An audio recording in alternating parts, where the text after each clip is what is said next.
من فترة عرفت ان في كتاب عن الدحيح اسمه ما وراء الكواليس، وبمناسبة ان انا بيج فان للدحيح وكده فقلت انا لازم اجيب الكتاب.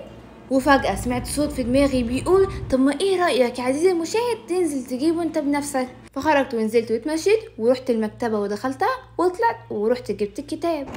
وبعد ما قرأت الكتاب بقى، في الكتاب الملخص بيتكلم عن السيرة الذاتية لشخصية الدحيح من أول ما كان صغير وحبه للقراية لغاية ما دخل الجامعة وبدأ يأسس برنامج الدحيح. وكمان الكتاب ما ذكرش بس شخصية الدحيح وإنما اتكلم عن الشخصيات التانية اللي كان ليها دور في تأسيس برنامج الدحيح.